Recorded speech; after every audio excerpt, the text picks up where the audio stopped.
everybody, and welcome to another fantastic week of the Celebrity Creator Show. Brian, how are you doing tonight? I'm doing absolutely fantastic. I can't wait to tap into this couple's, well, they're not really a couple, but they work together. Their vast array of knowledge. You're just gonna love this show for those of you watching. How are you doing tonight, Kathy? I am doing absolutely wonderful, and just like you, excited to introduce our guest and have them tell us some kind of behind the scenes secrets that nobody seems to know about these days. So I'm going to get started and tell everybody a little bit about Kathy Clark and John Limbocker. They're with the Internet Dominators, and they will provide underground strategies to get top listings on the major search engines that magnetically attract the ideal traffic to your website or opt-in pages, and we know how valuable that can be. Kathy's been assisting business owners to increase their revenue and expand their market share for over 25 years. Mentored by some of the leaders in American business today, Kathy's expertise is as an online business strategist. Now, John has been safely and naturally manipulating search engine results since the mid-90s, before Yahoo was on the scene. In fact, well before there was even a name given to what he does. Watching the trends from the earliest search engines to today, John has successfully circumvented damage each time Google has made algorithm changes. Now, if anybody understands anything about that at all, that is huge. This knowledge and analytical skill has enabled John to effectively manage and instruct our community through all the changes. Now, together, these two online superstars are responsible for over 100 million in increased online revenue. Brian and I are excited to bring back, John's been a past guest. We are doubly excited to have Kathy Clark join tonight. Welcome, John and Kathy, to the show. Thank you. Yeah, we're really happy to be here. Welcome back. You know, this is like welcome back, welcome back. This is pretty cool. Yeah, we successfully sidestepped another landmine here last week. We'll get to that in a little while. But yeah, we're really happy to be back, and Kathy's happy to be here for the first time with me. Fantastic. I feel very privileged. Thank you for letting me come along. Oh, very happy to have you. The pleasure is all ours. Folks, as you can see, if you're watching this from celebritycreators.com, and if you're not, you should be, celebritycreators.com, you can see above the title of this show is Safe and Effective SEO Secrets. Did we lose Brian?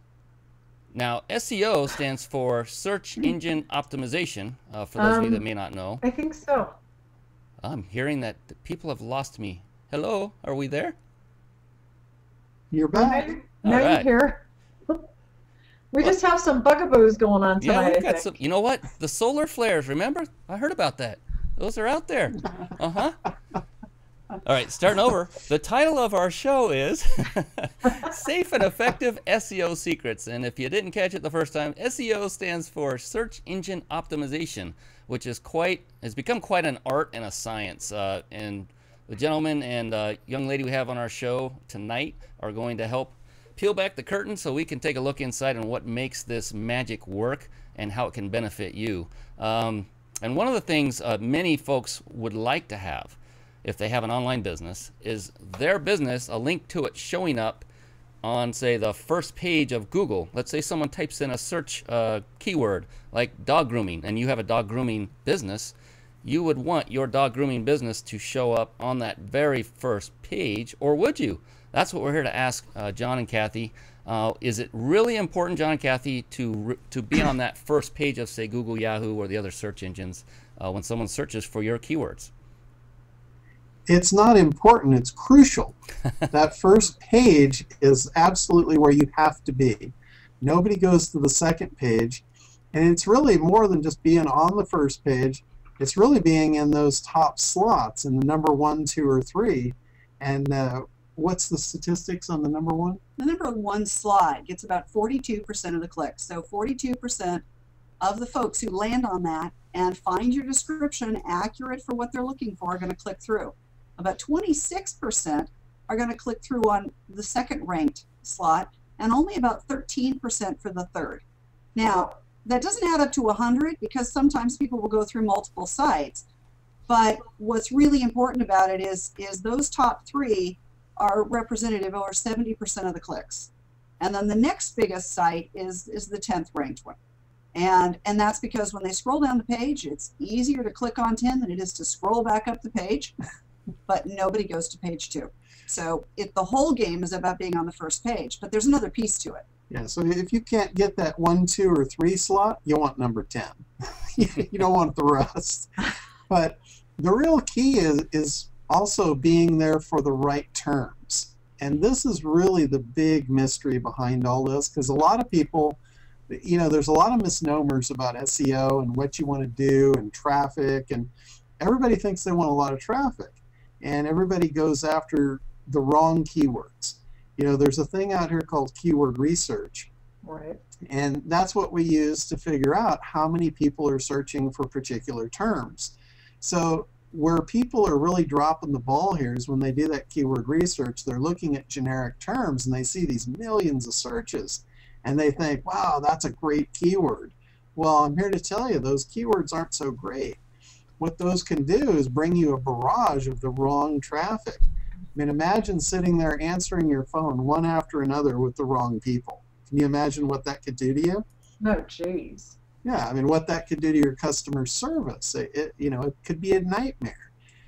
And so, we focus more on the right traffic by using a thing called our ideal client, and that's really what Kathy handles in our company, is making sure that we're targeting the right keywords. Why don't you tell them a little bit about the ideal client? Well, the SEO piece is really critical, but it's all foundational because everything you do in SEO is a building block. Everything we do is something that builds on itself for years and years to come. So it's a piece of your marketing like any other critical piece of your marketing would be. So you've got to build it on a foundation of something that actually has a tangible value to your business long term.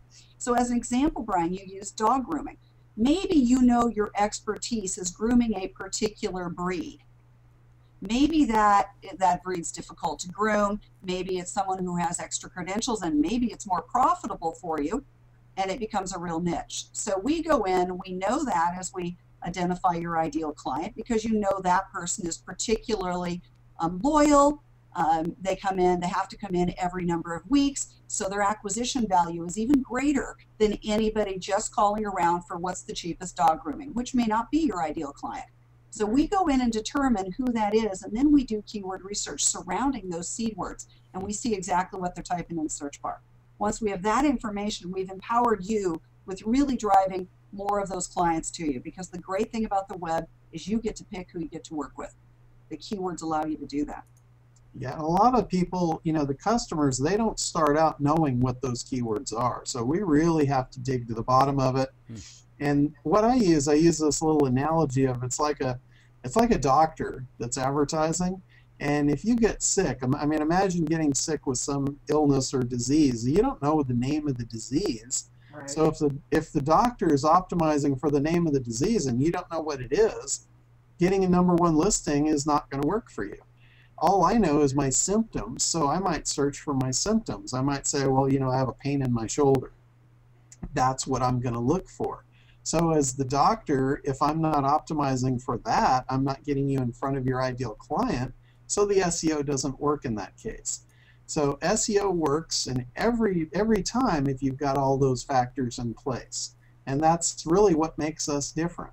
We're not like every other SEO company that says, yeah, we'll bring you a bunch of traffic and well, let's see how that does for you. And there's a lot of those folks out there, and that's something with your combined expertise with the piece that Kathy brings and the piece that you bring, John. Talk about dynamite. I mean, absolutely amazing. Yeah. And the fact of the matter is, the two of you do bring to the table something that nobody else out there has. So it goes even beyond your years of expertise. I know you guys are constantly, like I was talking about in the bio, manipulating what's going on and keeping a pulse on the everyday trends that are happening, day in and day out. So Yep. Absolutely amazing. Yeah, absolutely. That's one thing I say. is Kathy goes in and she finds out where the gold is, and then I go in and dig the gold out for customers. Right. Nice. I mean, wow, talk about, yeah, what an amazing team. You know, I got to ask you this. Now we're hearing that we want to be in the top 10, right? We don't want to be on page 2. How important is number 1 when you're talking about Google ranking? Well, number 1, like Kathy said a little while ago, it gets 42% of the clicks. But that's if all things are equal. And the big thing here is not all things are equal on the web. And the biggest piece to that factor is the description tag. So when you build your website, there's a thing in there called meta tags, and in particular, I'm talking about the description meta tag. That's the piece that when your listing shows up on the first page, that's the piece that's going to decide whether they click on you. Because remember, there's 9 other people on that page with you. And like I said, all things equal, 42% will click the first listing. But if you have a bad tag, then you might get much less than that. If you have a really good tag, you might get even more. But I've seen cases where the number 3 listing has a meta tag description that's really killer, and the 2 above it have really poor ones, and that one will actually get the majority of the clicks. So, and the more competitive, that's what I don't understand. I don't quite understand that. Because if I go to the same site, let's say, because I look at that on occasion, and you see the top like 3 or 4 people swap. You know, it's like one of them one day will be in the number 1 position, and then there are 3, and then there are 2. What changes or happens that they what changes are wow. The lights just went out on us. I thought Solar flares. what changes or happens that makes them vacillate like that? Okay, well, we have 2 different things going on here. What you're talking about is actually the rankings changing, and that happens all the time. It's like every time Google updates, those rankings can pop around. But what I'm talking about is like when you're looking at the search results from, let's say you run a search right now and the top 10 come up, if the number 1 listing has a poor description and it doesn't really resonate with you, you look at it and say, well, yeah, that's not what I'm looking for. But the number 2 or the number 3 description is exactly what you're looking for, and it's compelling. This is where, if you've heard of NLP copywriting, this is where NLP copywriting can really come into play by making a compelling description where it makes people want to click on it.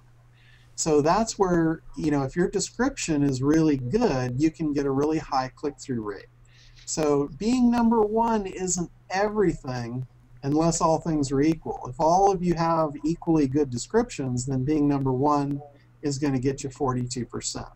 We've also noticed, though, that there's an important factor in that the more competitive the niche, the more expensive the sale, if you will, that description is that much more important. Yeah, absolutely. So that's a critical piece to understand. If you're selling gumballs, it's not as important. If you're selling luxury cars, it's very important. Interesting. Yeah. So does that kind of answer your question? Because I think your question might have been a little bit different. Yours might have been, how do you make sure you stay at the top? Is that kind of what you were? Yes. Okay. Yes. I'm wondering, once you get there, how do you hang on to it? Okay, got it. There's really no guarantee. I mean, it's like this thing is like quicksand. So those listings do change.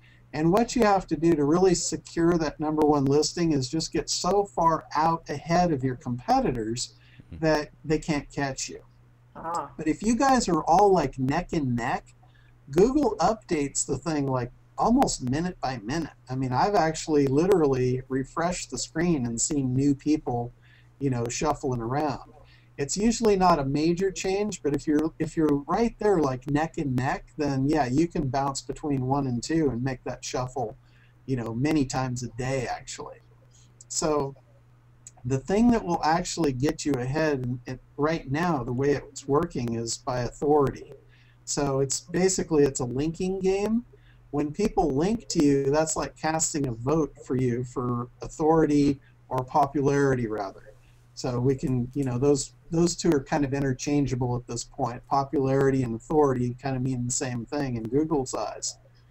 And to make it really simple, and it's kind of like this, Google took the position, if no one links to your site, if you're not important enough for anyone out there to link to, then you're probably not important enough for us to care about. So if you don't have anybody linking to you, Google's not going to care. They're just going to say, okay, well, it's just another site. And that's kind of where they made their last major shift, which was several years ago. It used to be all about content. Whoever had the best content would win the game. And once the internet marketing community kind of gamed that system so far out of whack, Google had to throw that whole thing out the window to save its hide. And this is where they went. They went to popularity and authority, and that's where we are today. So basically what it comes down to is he who has the most links wins. Now, not all links are created equal. Some links count for much more than others. But that's kind of where we're at. So when you ask who's going to be on top and why do they shuffle, it's like if two sites have very similar links and the same amounts, that's where that shuffle is going to take place more rather than less. And you see that so we need to be out courting links, huh? Yeah, you need to be out courting links. And that's where we come in. I mean, that's what we do. And one of the things, too, is really important is making this for the long haul. A lot of people go out and game systems, and what will happen is they'll go out and get the wrong links, or they'll get links in a fashion that looks very unnatural. And when Google detects unnatural behavior, guess what happens? They pull out their fly swatter. So that's one thing. You don't want to get swatted by the big 900-pound gorilla out there. Kathy, would you start to say? I'm sorry, I kind of stepped over you there. Well, I wish I could tell you. To lose your train of I thought. lost my train of thought. Right. I do that all the time. The caboose It'll come back to me. It'll catch up. Now, let's But see. that's one of the things, I call it cloud cover, and a lot of people have picked up that term now that we've threw that out on a couple of stages. But what we do is we create so many different types of links from so many different places that it really creates this cloud cover so we don't show up on anybody's radar. Wow. And it makes it look natural. Because what we looked at, the way I kind of figured this out was I took some really popular sites, like YouTube, for instance. YouTube is a huge authority site. There's millions of people linking to them. And I went in and analyzed, okay, what does that look like to Google when they scan that on their radar? And what it looked like was they had links from everybody. And they didn't just have high authority links. They had, millions of garbage links. They had millions of links from so many different places it was ridiculous. So that's what we try and emulate is we take the look of how an authority site got popular and we try and emulate that for our customers. And that way it looks natural and it's long term, it lasts. None of our sites have ever been banned. Our customers have been flying under our cloud cover and been safe since the beginning.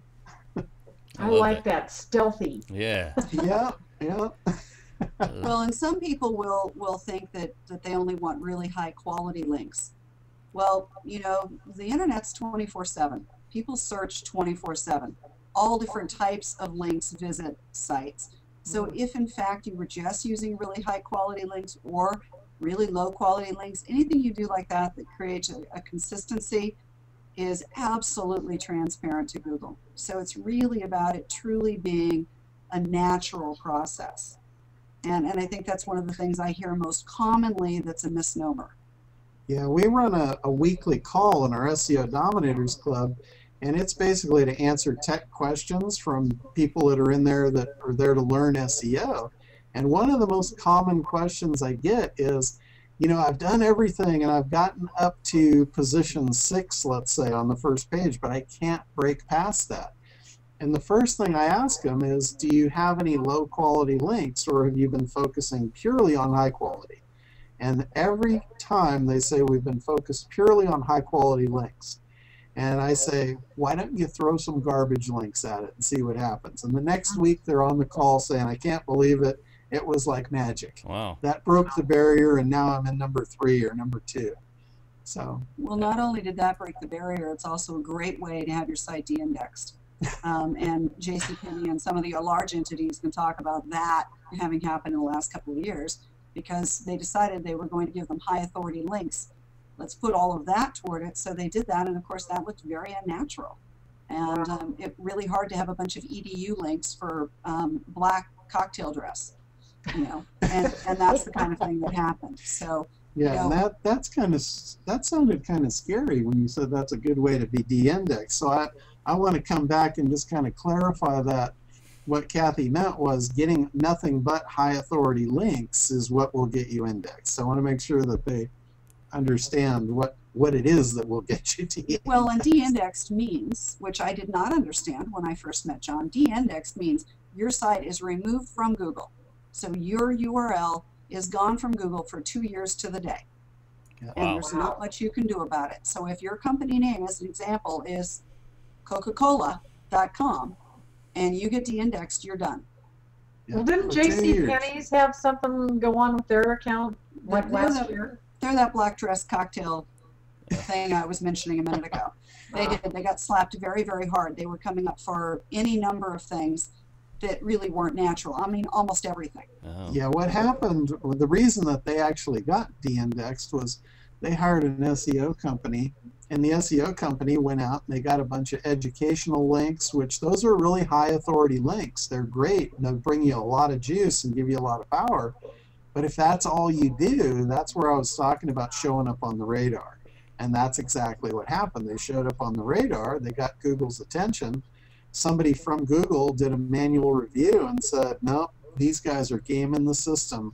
They're out of here. Wow. So that's what you want to be careful of, and that's why our technique has been completely safe for our clients for years. I mean, I've been at this since the mid-90s, and I can't honestly say I haven't had sites de-indexed, but every site I've had de-indexed was by my doing. I did it to see where the envelope was. I've never done it to a customer. I love it. That's probably a good idea. True Yeah. engineer testing. It's important. It's important to push those envelopes Sure. up to see where the edges are. Very smart. That's very reassuring for your customers and clients to know that you have actually taken it not just to the edge, but over the edge, so you know exactly where that edge is. That's very important. I've pushed them right off the cliff, so I know where the edge is. Hey, Brian, I know we're like past the half of the hour, but you want to tell everybody how they can get, since we're talking about their fabulous service, how they can get a hold of them? Absolutely. You see this gorgeous picture of these two fine young people that aren't moving. Let's see, alive, it's beneath us. If you're watching the recording, it's above us. Click on either one of their noses. Not now, though, because that will take you away from this very show, and that would be kind of rude. Let's give them a moving target. But if you click right on their nose, that will take you to the SEO Dominators Facebook page, and be sure to like them there, and then you can converse with John and Kathy through that page directly. And beneath as well, you'll see the Internet Dominators banner. You can click on that and get really deep into understanding what kind of services both John and Kathy provide. What a dynamic duo! My goodness, this is John. You have taken it to the next level by bringing Kathy on with your two talents. Wow, this is very intriguing. I'm going to ask you a question a little later. I hope it doesn't embarrass anybody, but it's eating me now. But right now, Uh-oh. yeah, we'll set the table with that. Get you all nervous. No, but I was curious about there are probably, maybe correct me if I'm wrong, are there sites that actually do show up on the first page that still don't get any sales? And if so, what's up with that? Oh yeah, absolutely.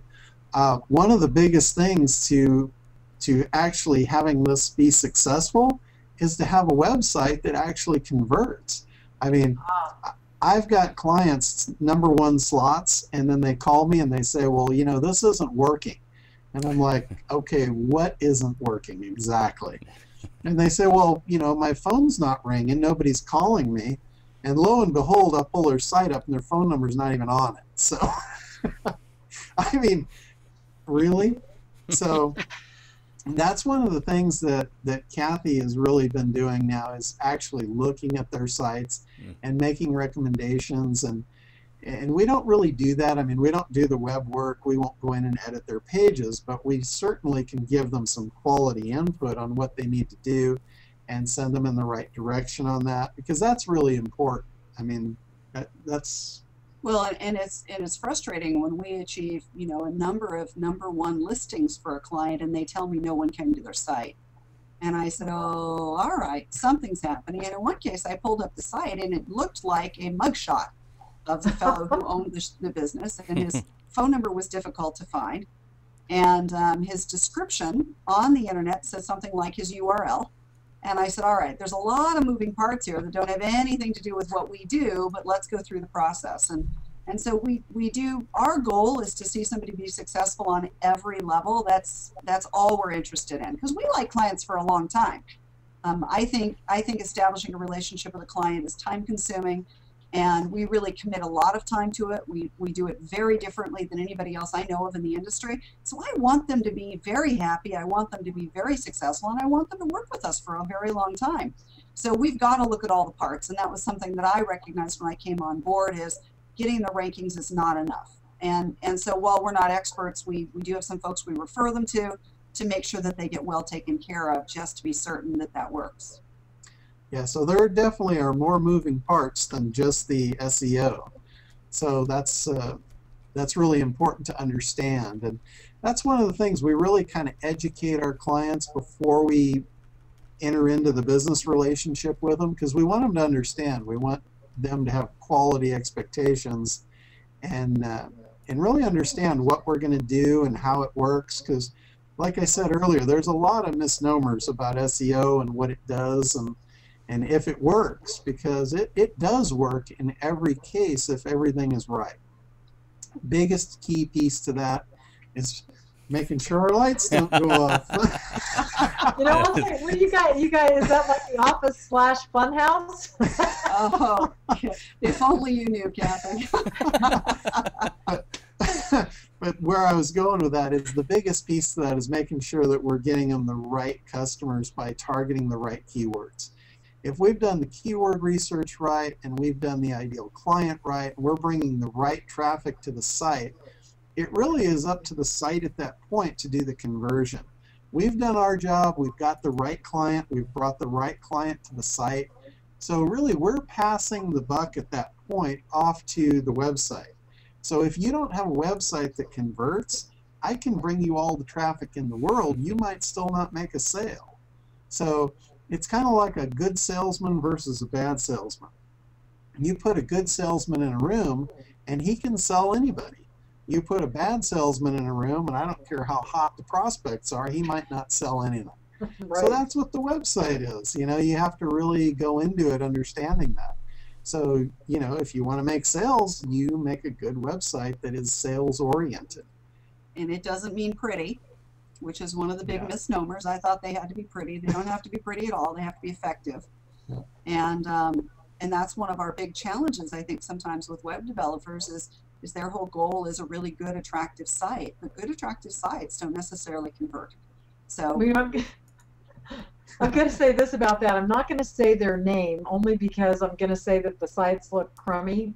Brian knows who I'm talking about. But we know an individual that, I shouldn't say crummy. They're just, well, cheesy. And so they're not pretty, as you're saying, Kathy. I'm going to tell you, this individual converts like crazy. And so I'm sure that there's got to be some of this backlinking and linking stuff going on, along with the cheesy websites that have all of the right things. And I mean, it's absolutely amazing. And I know Brian knows who I'm talking about. But what a great point. Yeah, I'll go for functional over pretty any day of the week when it comes to generating revenue. But John's actually been able to take an absolutely blank site and get it to the top of Google within a relatively short period of time. So, you know, it really is not about the website itself in terms of attractiveness, and that is a huge misnomer out there. No, yeah, I think I've proved that content is no longer king by ranking a blank website. I think we're beyond a shadow of a doubt there. I would say so. Now, once you've got them ranked high and that they're doing well, and now you say your job is pretty much done at that point, you give suggestions, recommendations, but no major sweeping change to their sales page. Do you happen to know anybody that you can connect them with that could help them in that area if they need the help? You know, on the sales side of things? Absolutely. Okay. Yeah, we have a whole network of people, so Excellent. we'll certainly pass recommendations along. And if they have a guy in-house, we can certainly tell them what they need to do. A lot of our clients actually have a webmaster, so they just need direction. So we can just pass the instructions over, and they can fix it themselves. If they don't, like you said, we do have recommendations. We'll certainly pass them a referral. We've worked hard to find those sources because I found that to be such a critical piece to the whole project, that if they've really got a good pair of eyes that can step in and look at a site, because I just had a client who recreated their site and spent a significant amount of money recreating it. And the first time I looked at it, I said, well, it's better than the old site was, but you know, your phone number's still below the fold. You know, who created this? And so I then sent them to somebody, and he did a quick analysis of their site pretty inexpensively and was able to tell them what they needed to move, how they needed to move it, where he needed to put in video, and really give them some tangible action steps, which he could implement if they wanted him to, or he could go back to his own IT guy and do it. So. Well, so, you know, we always talk about what the ideal client is, right? But why is the ideal client so important? Well, the ideal client is important basically from a frustration level. Have you, well, I'm going to let you take this one because you've experienced the non-ideal client, haven't you? Well, you know, it's an interesting process. You have that client who doesn't appreciate you or calls you at 8 o'clock on a Saturday night. When I was in the mortgage industry, I had a number of these. And the great thing was they always referred people just like themselves, so I got more of them. And I quickly figured out what that was. It was somebody who really didn't appreciate my skill set, didn't appreciate the effort I put into it, wanted to negotiate over $100, you know, on a $1 million loan, things like that. And so what I loved about this business was when I came here, I quickly learned that we could really pick who we were going to work with. And so we actually use that process today internally so that we're picking up more of the ideal clients. And it's somebody you really enjoy. And it might be somebody who, once again, has the highest acquisition value long term. In other words, somebody who's going to do work with you over and over again, like the dog groomer who knows that that same client's going to bring Fido in every Thursday for the next, you know, 10 years, the dog's lifespan.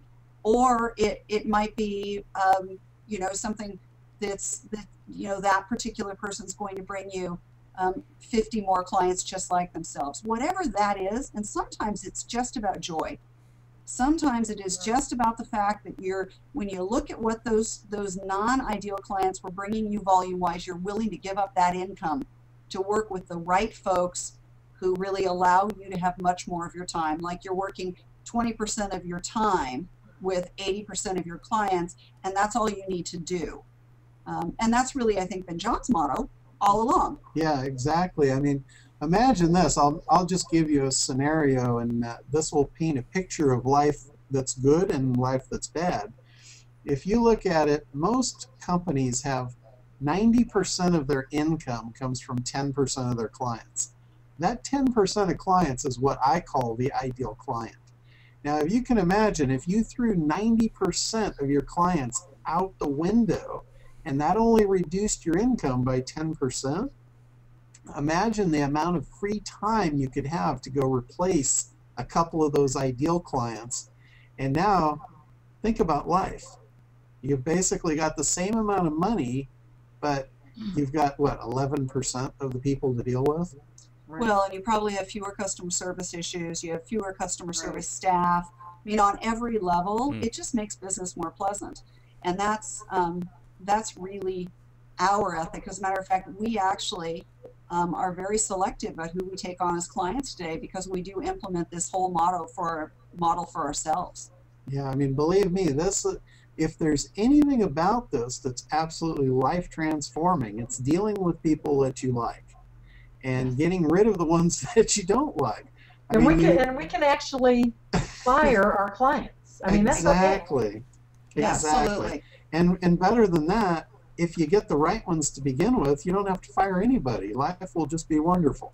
I just want to go on the record And and I say like that Kathy and I both like both of you. Well, we like you guys too. All right, we're in, Kathy. We're in. Yeah, so Yeah, we're not anytime gonna you want fire you. anything, you're welcome to come see us. We'd be more than happy to do anything you guys need. Fantastic. Let's switch gears just a tad here. There are different kinds of search engine optimization, and by that, there are different, I guess, geographic regions that you can target. There's something called local SEO. I guess that's opposed to regular SEO. What is the difference between those two? And Well, exactly. We classify it as local SEO and national SEO. national. And the difference really is geo-targeting. And for those of you that have not heard that term yet, that basically is a fancy way for saying put a city behind it. So if you're going to target dog grooming for, let's say you're dog grooming for Doberman Pinschers, you might add the city onto that, because think about it. If you're in California, the guy from Chicago is not bringing you his Doberman Pinscher to groom it. So that's back to the ideal client too, because if you're targeting that, imagine taking the phone calls all over the country that people you can't deal with. Why would you even want to do that? So that's where local search comes into play, and you geo-target with the cities or the location that you actually want to draw your clients from. Versus national, where now you might be selling a pet collar that anybody could buy. And you can easily ship that pet collar to the Doberman owner anywhere in the country or the world for that fact. Well, and the geo-targeting is really critical because it's actually much more affordable in local areas, because now you're not trying to overcome, as an example, if you're the dog groomer, you're not trying to overcome every major chain that might be advertising for dog groomer or dog grooming accessories, etc. You're just optimizing for dog groomer, as an example, in Sacramento. And it really allows you to refine that search. And today the consumer is becoming much more aware that that's the best way for them to search, get something locally. And I discovered that personally a couple of years ago when I was searching for tires. And I quickly realized when I put in tires, I was getting bicycle tires and truck tires. And when I moved it all the way down to the exact model I wanted in the city I wanted it in, I had my tires and I was waiting to have them installed 2 hours later. So as far as SEO, if you're going to buy it commercially, price is a huge factor here because of competition levels. It's far less competition for those local targeted terms than it is for a national term, just because there's more people trying to optimize for those national terms than in a particular city. So, Wow. Tell you what, we were talking about de-indexing, being de-indexed by Google earlier, and it's been a little over a week ago now, but I heard that over 1 million sites were de-indexed by Google. What's that all about? yeah, did you That's a also lot. did you also hear that I predicted that? So along with the lights going out, you also have a crystal ball at your desk? Pretty much. I have actually predicted almost every change that Google has made, and that one was no different. And I got a lot of flack for that prediction because a lot of people didn't want to hear about it. And anyway, the prediction only half came to fruition so far, and I'm expecting it to go a little further even. You know But, you're going to create shock waves here when you say what you're about to say, right? Yeah, that's why I'm not going to say it. All right. Oh, come on. But anyway, there's a platform out there that's being heavily abused by the internet marketing community. And every major shift that Google has made has been, it's basically been forced. The hand was forced by the internet marketing community because they are the most abusive when it comes to SEO. They're like So- always throwing out that proverbial monkey wrench, aren't they? Yeah. They are. They just ruin the party They sometimes. do. Well, John, So- would it be possible to, at least without saying the actual name of the platform, to maybe describe what kind of platform? Because this could be very beneficial to a lot of internet marketers out there if they are going It's down a the wrong very, path. popular blogging platform. It's a particular platform that has been used and abused because it's very, very easy. Anyone can create a website in this particular platform. And as a result, the internet marketers, and I'm not talking about the casual internet marketer who's got a successful business. I'm talking the ones who create 1,000 sites in a day with a lot of spun content perhaps and a few other peripheral things they might do. Well, those Brand knows now. Yeah, I'm with you. So that particular platform has been really subject to a lot of abuse. We don't dislike the platform. We just recognize that it was so heavily used that it was very strong chance that the change was going to take place. Do I get to say it? Boy, that just raised about 5 more questions. I don't know. She's trying to pry him there. Go ahead, Kathy. Do I get to say it? You get to say it. Go ahead. Go ahead. The platform's WordPress. Oh, that hurts. Now, yeah, I know. That's why we're taking a lot of flack for it. But let me tell you my thought process behind this, and you can agree or you can disagree, but it's already starting to come to fruition. So, you know, it's a real thing. A lot of the guys that are doing the damage, let's say, are using WordPress to do it. Right. So when Google has something that they're up against, and they're basically ad revenue driven, so anything that affects their bottom line, they go after pretty aggressively. So when you start seeing a platform out there or a particular thing being overused to manipulate their results, it becomes highly suspect, and it becomes very vulnerable. So that's what WordPress has become, in my opinion. So I would never build an actual website, a client's website on WordPress. I'll use WordPress for a blog on a website all day long, but having WordPress be the home page, that's what these guys are doing. And they're using plugins for it, and all the plugins have a footprint.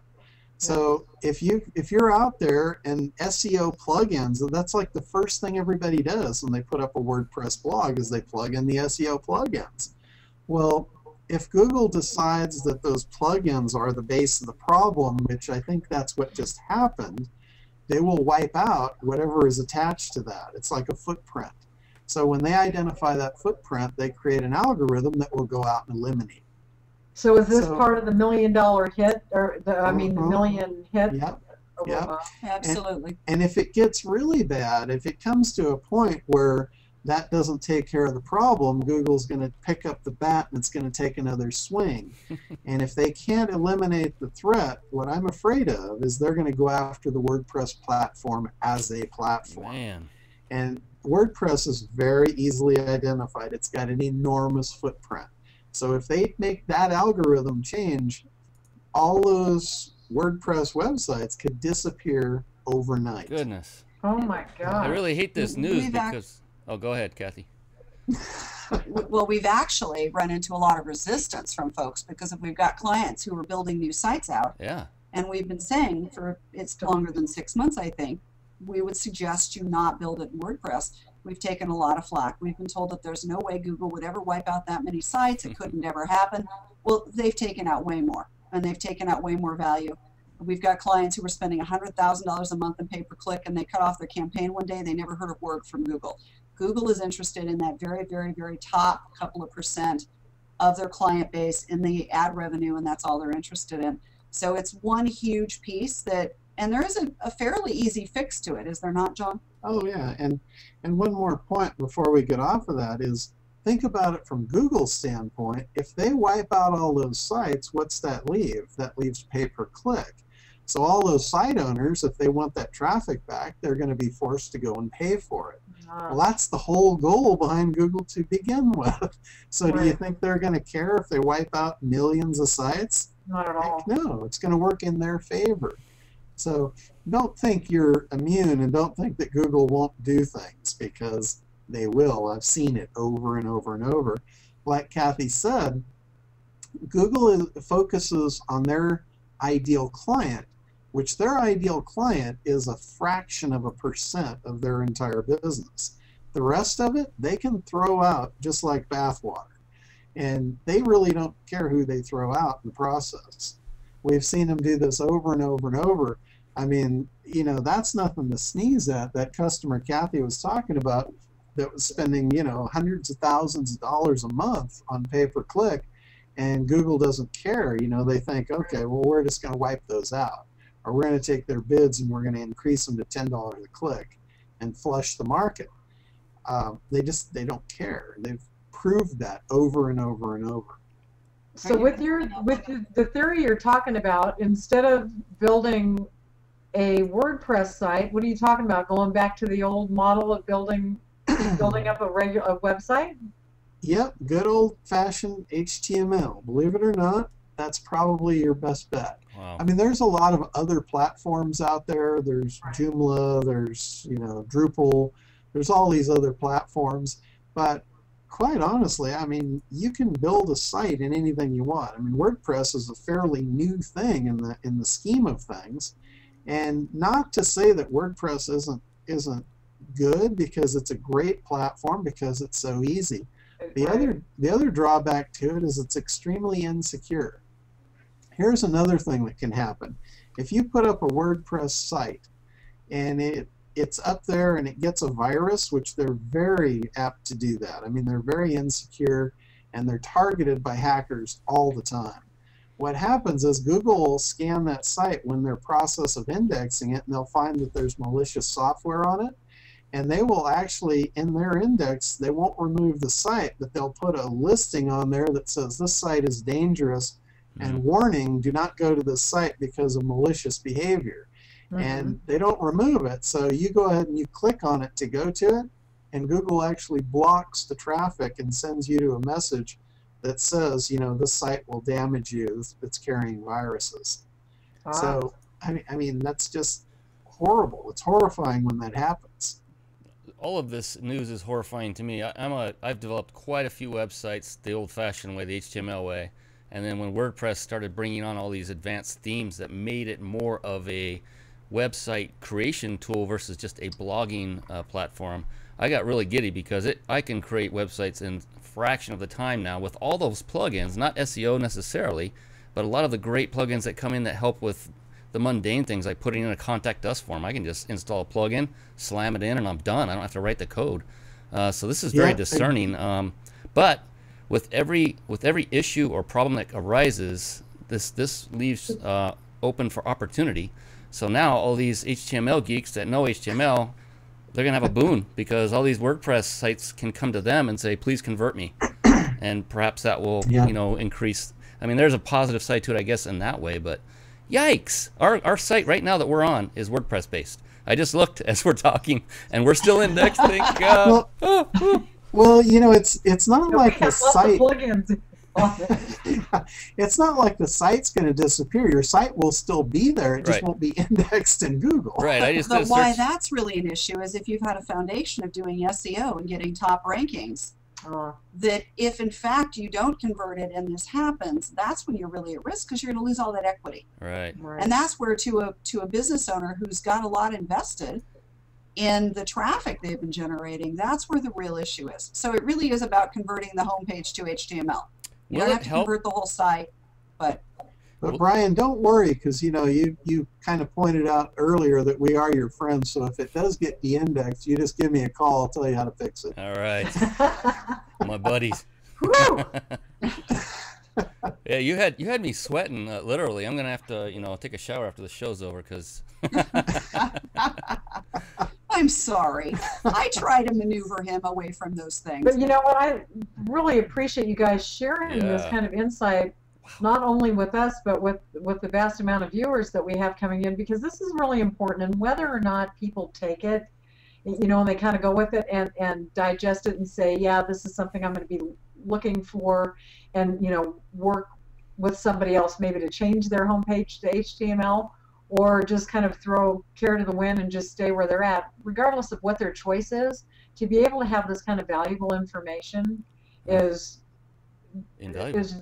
amazing, number one, and number two, extremely valuable, because I've got to tell you, I don't know about you, Brian, I have not heard this from anybody anywhere. I haven't seen it. I haven't heard it from anybody anywhere else. So thank you.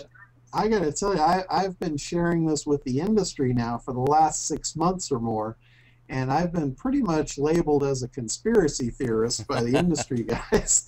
And I got to tell you, last month when that thing went off, all those same people that were calling me a conspiracy theorist, they were calling me saying, "What do I do now?" Right. Yeah. Yeah. Not that we were high-fiving or anything, because we were No. not happy for people's losses. Sure. It's not it at all. But there is a certain amount of comfort that comes from validation when you've been so heavily criticized. So Sure. Do they call that revenge? that would be what some people would call it. That's not what we call it. Okay, fair enough. Goodness, I mean, WordPress has been a developer's dream in my case. I love it because any new website, I go directly to it and slap bangs, it's done in no time. But Me too. I love it. yeah, Love it. it's kind We're of sorry. it's kind of leveled the playing field, so to speak, for those that don't know HTML. But for me, who does, I Like can me. spin them off in a hurry compared to what I used to. I don't just spin them off to make them. I have to have a reason, but I can do it much quicker and spend more time working on, building the business under it. But doggone. Okay. Well, what I'll tell you, if you want to stick with WordPress, here's something that I would do. If you Okay. want to stick with it and be safe, I would remove it from being your homepage. I would make at least an HTML homepage, and then you can take all those links and link them over to your WordPress site, but run it in a directory like it runs as a blog, like it was naturally made to be. Hmm. Does that make sense? Yes. Yes. So make sure that your homepage is standard HTML, That's so the it root. doesn't get targeted as a root. Got it. And of course, all of John's old advice is you're not filing sitemaps with Google, and you're not filing webmaster tools and all those things for SEO with Google either. Yeah, you stay away from all the Google stuff. Like even putting their analytics in your site? Yeah, I would not put their analytics on my sites. We don't Okay. put them on any of ours today. Okay. Wow, really? That's kind of like letting the fox in the hen house, if you think about it. Well, thank you for that, Gosh. because that's And- one of and- the, and that's here's one the- of the things I love when analytics. when I'm putting together a WordPress blog, that when you're Sure. yeah, I mean that's one of Well, the first I things you hate- do. Yeah, I hate to be the bearer of bad news, but a lot of the stuff that's really easy isn't necessarily the best thing for you. And Google Analytics, I got to tell you, it's probably one of the best, if not the best, programs out there for analytics. It was, a lot of people don't realize, but it was first called called Urchin. The program was named Urchin. And I actually had it. I was one of the first people in California to run it on my servers. And then a couple of years later, Google saw how good it was, and they decided to buy it to give it away for free. Now, Google doesn't do many things without an ulterior motive behind it. So them giving it away for free is not really free. You're giving up all of your information to them. And let me tell you the worst thing that nobody thinks about. Google is in the business of selling ads. Now, they have a whole program in there to help you buy ads, and they recommend keywords of what's the best keyword. Where do you think that information comes from? It comes from gathered information off of Google Analytics. So what you're doing with Google Analytics is you're taking your proprietary data, you're packaging it up, and you're allowing Google to hand it over to your competitors. It's a lot like opening up your books and letting your competitors see exactly what your profit margin is. So Wow. again, that's straight from the conspiracy theater, however you want to say that. Well, I'll tell you what, I'm not putting Theorists. Google Analytics on any more sites. Yikes. And Google sitemaps are even worse I because know, but you know what, like you just said, the functionality is so amazing. yeah, but And the data that again, you can collect is like bar none compared to anything else that was ever out there before. So yeah, no, absolutely, it's a great program. It always was, but there's a cost to it. It's not I free. don't want no fox in my chicken house. See, one of the There's things always a cost. There is no free involved in any of this stuff. an assumption I made going in using stuff like analytics and all this stuff was that it would be beneficial to us and our website in the eyes of Google, that they would rank us higher, give us, you know, better rankings as a result. But it sounds like that it's a different guarantee you reason that's completely. not true. Okay. Wow. This is mind You know, blowing. we've got one of our viewers here, Gene, is asking a question, Brian. He's saying, I create websites with Max Web. Are there any problems with that? I will. I have not heard of that, but if it's just creating a regular website, I would say no. None that I am aware of. Yes. Now, here's something that you guys might not know about. Is there's a site out there called Template Monster. You can go to Template Monster, and for anywhere from 20 to 50 bucks, you can buy a website template that is ready to drop onto your website and drop your content into without having to spend a bunch of money getting a designer to design a website. They literally have thousands of sites already pre-designed and built for you. Go buy a template, have a basic web guide, drop your content into it, and away you go. And you can buy them for as cheap as, I think, $27, which actually gives you almost a leasing, one-time lease fee, or you can actually buy the template itself for significantly more, but you can change the colors, you can change the buttons. Now, this comes from a woman who can barely operate her cell phone, but I know that, in fact, these things are true, and it does make it, I refer everyone there today. It's just a really easy way to go in and grab something quickly. And they're beautiful sites.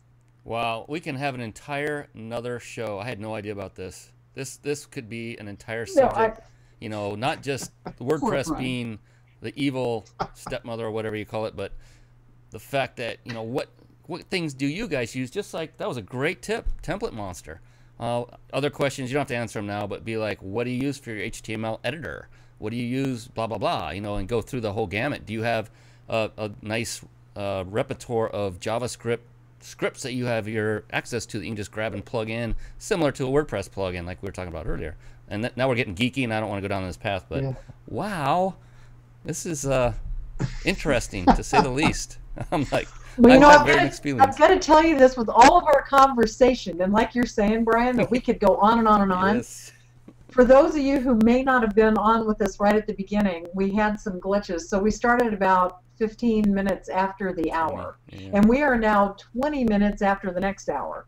So we've slightly gone over. So I'm suggesting that we have Kathy and John come back and spend another hour with us and putting together some of these great ideas that you're coming up with, Brian, so that maybe they can be thinking about that and come back and share that with some of our viewers. Well, we're happy to come back anytime, and you just have to be careful with what you're going to ask me, because you might not like the answer. Conspiracist. I'm just conspiracy theorist. It was absolutely awesome to see both of you again. Thank you so much, both of you, for coming on the show. Brian and I, every time you come on and we connect with you, we learn absolutely more. When you think you know, you don't know. And you have shared some fabulous information with us tonight. But I'm going to turn it back over to Brian so that we don't let you spew one more thing, because we want you to come back and share a bunch of more things with us next time. Well, we really enjoyed being here tonight, so thank you very much. Thank you. Yeah, I mean, we're just getting started, right? We got like an hour to go. I know. My gosh, I'm spun up. I don't want to go. I don't want to go. No, but we have to. We need to get done with this 1 hour show in roughly an hour. We actually started a little left, right about an hour ago. But yes, thank you so much. Once again, John and Kathy, was wonderful to actually see you in person and live and get to talk to you. You're a wonderful duo, unbelievable. I don't know if anybody's going to be able to touch what you guys do, which is fantastic. Thank you for what you're doing in finding these things. The bad news, it needs to be reported, whether it's good or bad. It needs to be reported, and thank you for doing that and putting yourself out there as the conspiracy theorist, because people throw tomatoes at you guys, but you're doing the right thing, and we appreciate that very much. I'm scared senseless now about our sites, but but And now Not scared? tomatoes make great spaghetti sauce. I'm going to be capturing them. But thank you both once again. We greatly appreciate it. For everyone watching, we are done with our show right now. We will be back, so be sure to watch. Just click on that register link above on the nav menu. Yes, on this WordPress site that we need to change. Click on that register link, and once you fill out the information, we will give you automated reminders. We don't spam folks. We just tell you about the next show when it's coming up, who's going to be on it, etc. So you definitely want to do that. Okay, gosh, I don't want to stop. But with that, we're going to say we want to make sure that they connect with the guy, connect on their links down below, hit their noses so you can stay. And obviously, you want to stay connected with these two folks. Absolutely. Wow. Thank you once again, John and Kathy. We will see you all again on our next show. Good night for now. All right. Good night, everybody. Thank you.